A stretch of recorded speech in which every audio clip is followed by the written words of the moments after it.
کردار ان کے اندر پیدا ہوا تھا، اور اسی مقصد نے ہمارے اسلاف سے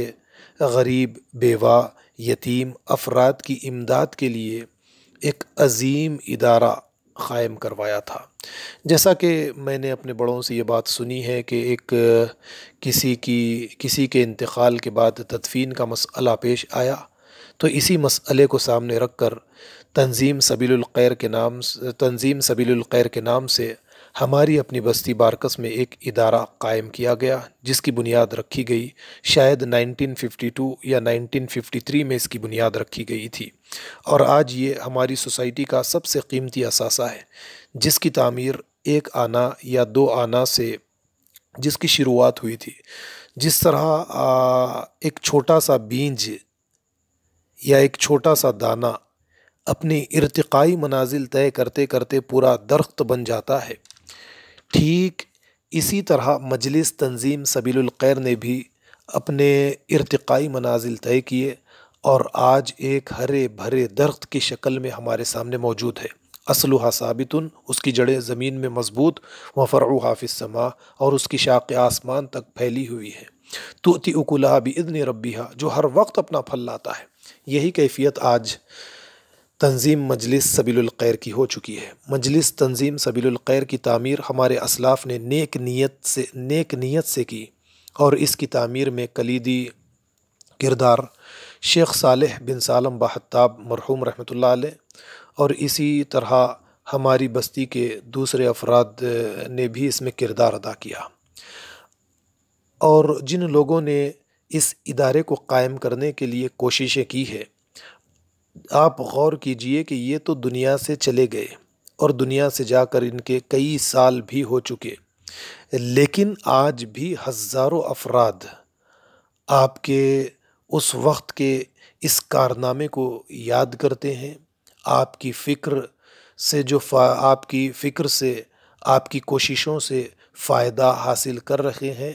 اور جیسا کہ قیامت کے آخری دن تک اس ادارے سے لوگ فائدہ حاصل کرتے چلے جائیں گے۔ آپ ذرا غور کیجئے کہ اس کی بنیاد چند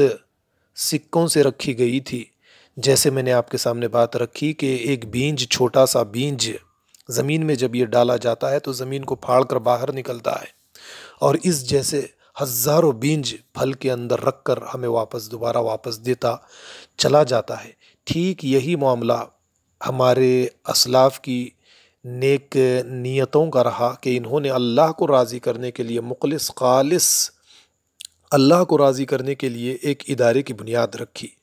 جو ادارہ آج ہزاروں لاکھوں لوگوں کی ضرورت کی تکمیل کر رہا ہے۔ اور آپ یہ بھی دیکھتے چلے جائیں کہ جیسے قرآن کریم کی ایک آیت یہاں پر مجھے یاد آئی کہ جو لوگ اللہ کے دین کے ابلاغ کے لیے اوروں کے لیے زندگی گزارتے ہیں، اور سب کچھ اوروں کو سہولت پہنچانا، ان کی امداد کرنا، ان کی مدد کرنا، یتیموں کا خیال کرنا، بیواؤں کا خیال کرنا، قرض داروں کا خیال کرنا، اس طرح کی جن کی سوچ ہوتی ہے، وہ جب دنیا سے چلے جاتے ہیں، وہ دنیا سے مر کر چلے جاتے ہیں، لیکن حقیقت میں وہ مرتے نہیں ہیں۔ یعنی اللہ تعالیٰ موت کے بعد ان کو ایسی زندگی عطا کرتا ہے کہ لاکھوں لوگ قیامت تک کے لیے انہیں یاد رکھتے ہیں، ان کی زبانوں پر ان کے قصے،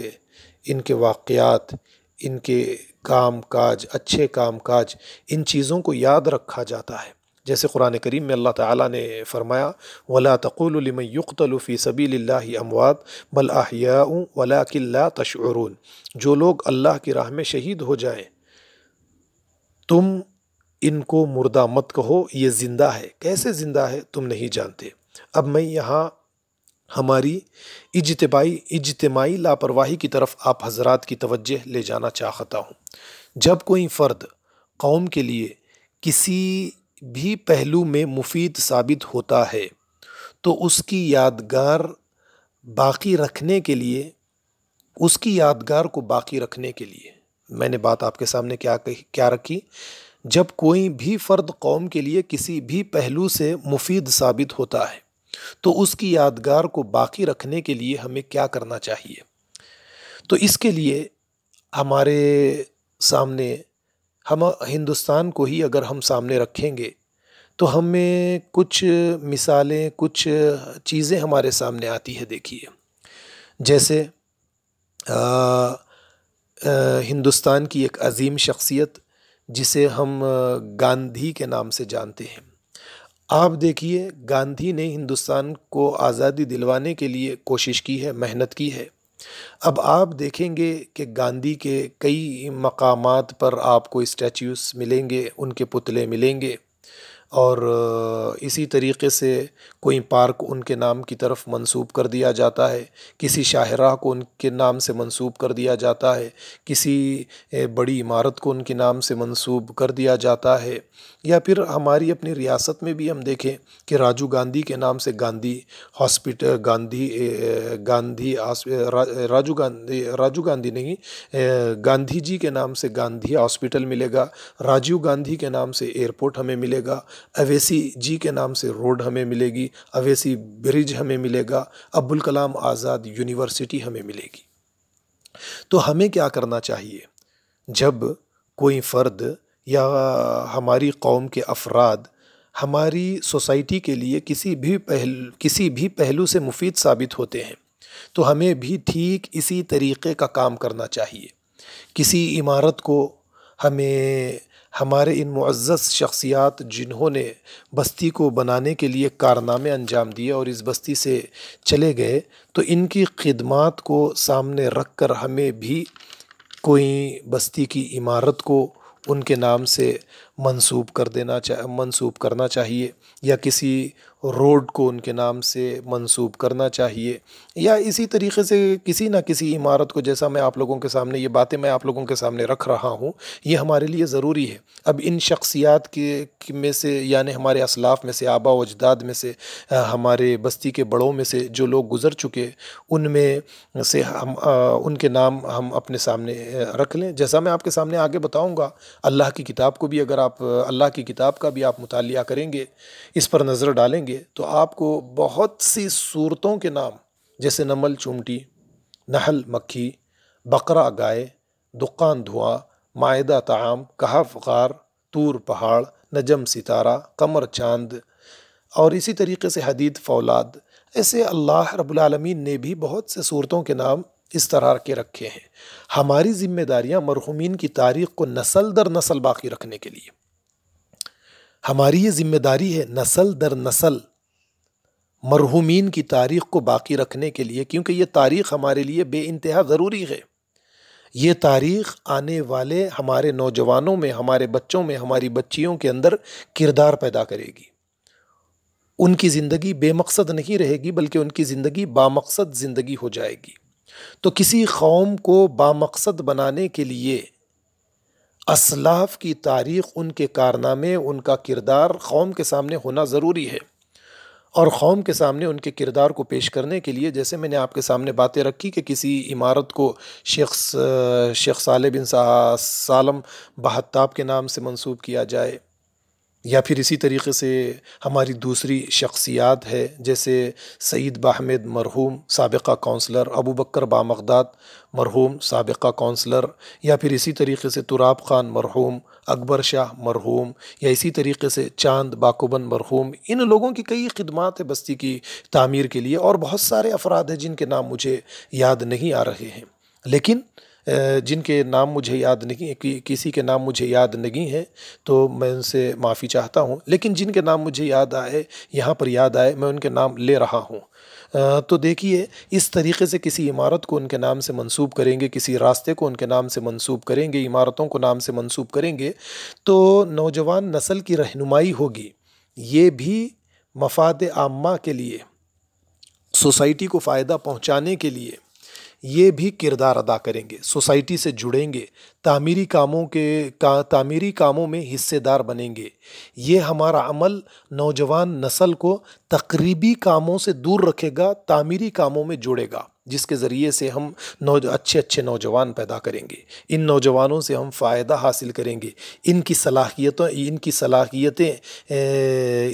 صلاحیتیں تعمیری کام کاج کے لیے استعمال جب ہوں گی تو قوم کو، سوسائٹی کو فائدہ ہوگا. ان کی صلاحیت تقریبی کام کاج کے لیے آج کل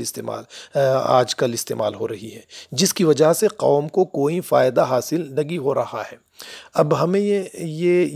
ہمیں یہ بھی سمجھنا پڑے گا کہ اللہ کے قانون مکافات عمل سے ہر انسان کو وہی ملتا ہے جو وہ کرتا ہے، جس کے لیے وہ کوشش کرتا ہے۔ اگر وہ کانٹوں کا بیج بوئے گا تو کانٹے پائے گا، پھل کے بیج بوئے گا پھل پائے گا، یعنی جیسی کرنی ویسی بھرنی۔ یہاں پر میں قرآن کریم سورہ رعد کی آیت نمبر 17 پیش کر رہا ہوں، دیکھیے اللہ تعالیٰ نے فرمایا وَأَمَّا مَا يَنْفَعُ النَّاسَ فَيَمْكُثُ فِي الْأَرْضِ، زمین میں صرف اسی کو باقی رکھا جاتا ہے جو لوگوں کو فائدہ پہنچاتا ہے، زمین میں صرف اسی کو باقی رکھا جاتا ہے جو لوگوں کو فائدہ پہنچاتا ہے۔ تو معاشرے کے حوالے سے ہماری ذمہ داریاں کیا ہیں؟ ایک ترقی یافتہ قوم کی فکر و نظر تقلیدی نہیں ہوتی، ارتقائی ہوتی ہے۔ دن بدن ان کی سوچ اور فکر میں ترقی ہوتی ہے۔ جس طرح سمندر کے پانی کی زندگی روانی میں ہے، جمود، یعنی اگر پانی ایک جگہ جمع ہو جائے تو وہ بدبودار اور گندا ہو جاتا ہے، یہی کیفیت آج ہماری ہو چکی ہے۔ یعنی جس طرح سمندر کے پانی کی زندگی روانی میں ہے، اسی طرح کی ہماری سوچ نگی ہے، ہمارا عمل ایک جگہ پر رک چکا ہے، جس کی وجہ سے سوسائٹی کے نوجوان، سوسائٹی کے افراد، سوسائٹی کی تعمیری کام کاج میں حصہ لینے سے کتراتے چلے جا رہے ہیں۔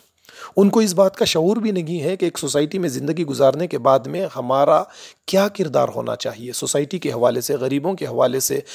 یتیموں کے حوالے سے، بیواؤں کے حوالے سے، غریب مقروض لوگوں کے حوالے سے ہماری ذمہ داریاں سوسائٹی کے حوالے سے کیا ہے، اس کا شعور بھی قوم کو نہیں ہے آج۔ تو اب میں آپ حضرات کے سامنے ایک اور مثال پیش کروں گا۔ تھوڑی دیر پہلے بھی میں نے یہ بات آپ کے سامنے رکھی، ایک پھل کا چھوٹا سا بیج یا آم کی گٹلی کی مثال پیش کر رہا ہوں۔ دیکھیے آم کی گٹلی یا چھوٹا سا بیج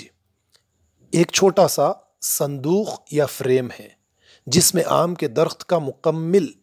خاکہ، نقشہ، پتوں اور ٹہنیوں پھل سمیت موجود ہوتا ہے۔ ایک پورا درخت چھوٹے سے بیج میں موجود ہے۔ زمین اور سورج سے غذا حاصل کرنے کے بعد پورا درخت بن جاتا ہے۔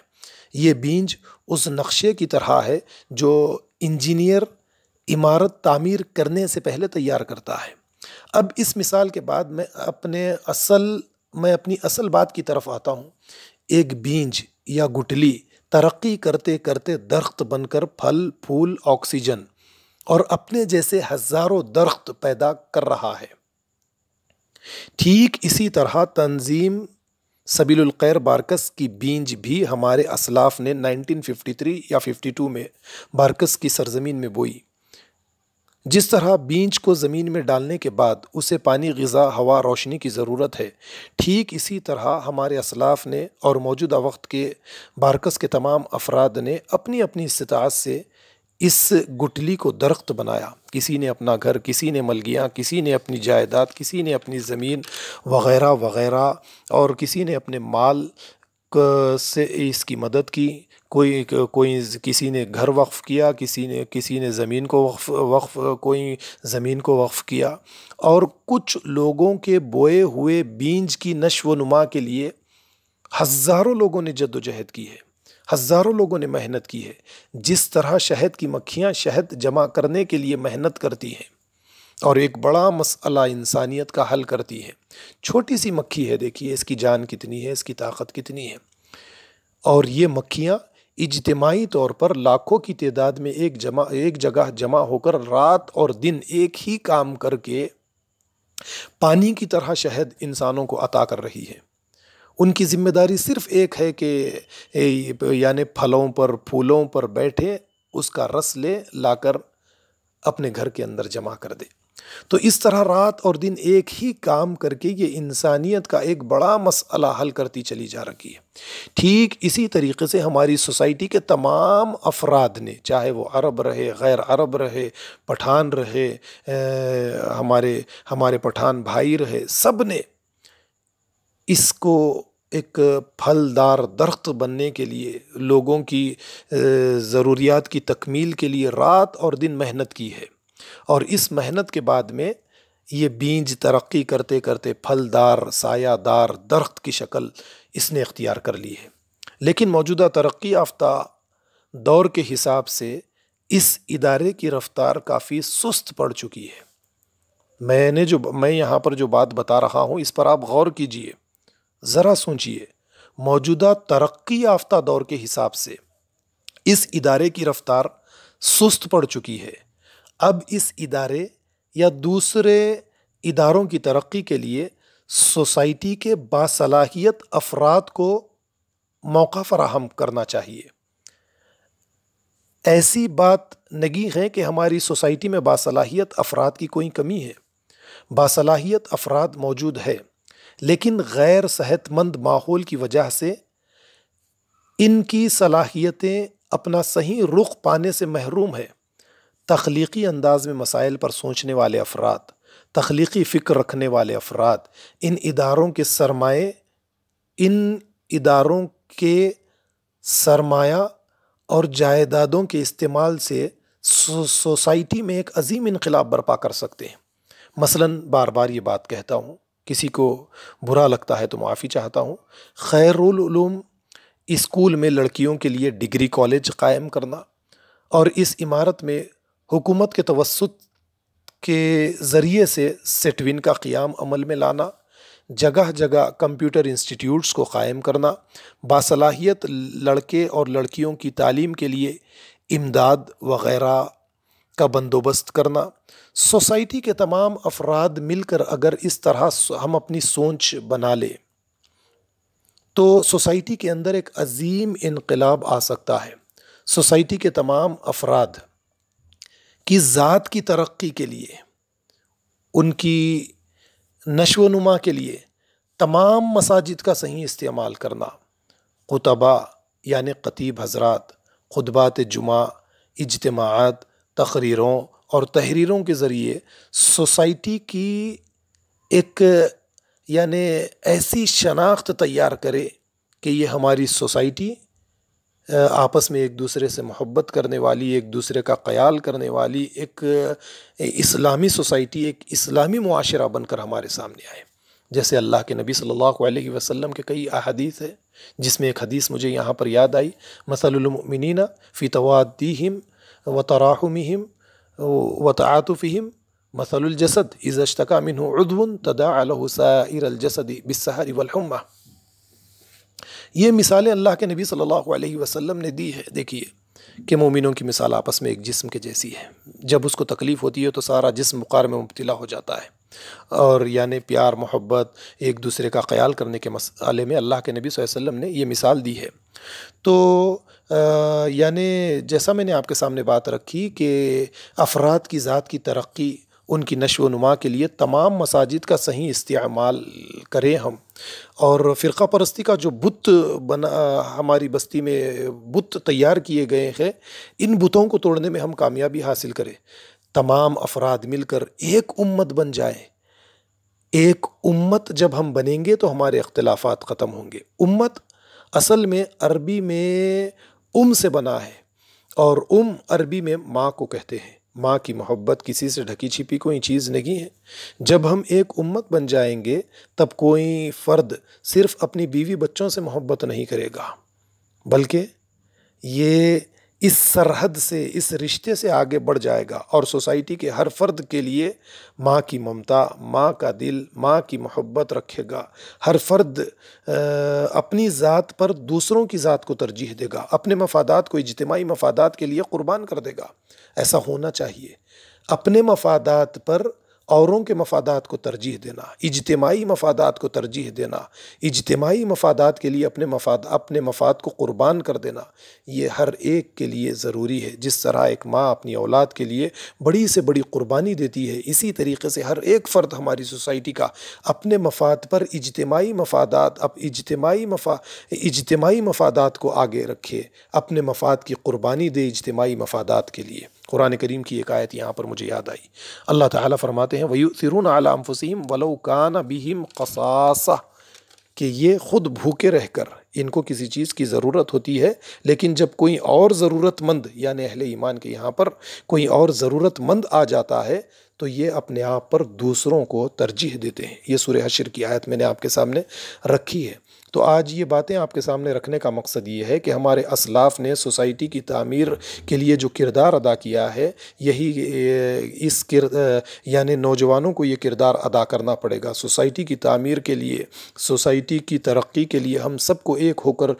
کوشش کرنی پڑے گی، محنت کرنی پڑے گی۔ اور جیسے میں نے بعض اہم باتیں آپ کے سامنے رکھی ہے، وہ یہ کہ کسی عمارت کو، کسی راستے کو، کسی روڈ کو، کسی گلی کو ہمارے ان اسلاف کے ناموں سے منسوب کر دیں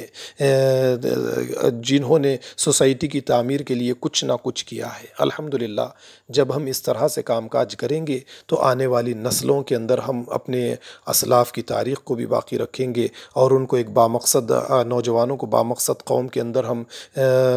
یعنی ان کو بامقصد قوم کے اندر ہم بدلنے میں کامیابی حاصل کریں گے۔ یہ کرنا ہمارے لیے بے انتہا ضروری ہے۔ میں پہلے تو جو افراد بھی میری ان باتوں کو سنیں گے، اگر اس میں مجھ سے کوئی کوتاہی ہو جائے، غلطی ہو جائے، تو میں ان سب سے معافی بھی چاہتا ہوں، کیونکہ یہ باتیں مجھے یاد آئی اور میں نے ارادہ بہت پہلے کیا تھا کہ اسلاف کا، سوسائٹی کی تعمیر میں اسلاف کا کیا کردار ہے، اس کو ہر سال ہم بستی بارکس کے اندر منائیں گے اور ان لوگوں کو یاد کریں گے، ان کے واقعات کو دہرائیں گے، ان کی تاریخ کو دہرائیں گے قوم کے سامنے، نوجوانوں کے سامنے، تاکہ ہماری قوم ایک بامقصد قوم بن سکے، بے مقصد نہ رہے۔ تو اس میں تو ہمیں کامیابی نہیں ملی، لوگوں نے کوئی انٹرسٹ نہیں دکھایا، تو میں نے سوچا کہ اسی حسب استطاعت، جو بھی میری استطاعت ہے، جو بھی میری طاقت ہے، جو بھی ذرائع مجھ کو ملتے ہیں یہ باتیں آپ تک پہنچانے کے، میں ان تمام ذرائع کا استعمال کروں گا۔ تو سوشل میڈیا سے زیادہ بہترین ذریعہ تو کوئی اور نہیں ہے، تو میں نے بہتر سمجھا کہ اسی ذریعے سے آپ لوگوں تک میری آواز کو پہنچاؤں۔ میں اللہ سے دعا کرتا ہوں کہ جو کچھ بھی کہا گیا ہے اللہ تعالی ہمیں سے سمجھنے والا، دوسروں کو سمجھانے والا بنائے۔ وآخر الدعوانا ان الحمد للہ رب العالمین، والسلام علیکم ورحمۃ اللہ وبرکاتہ۔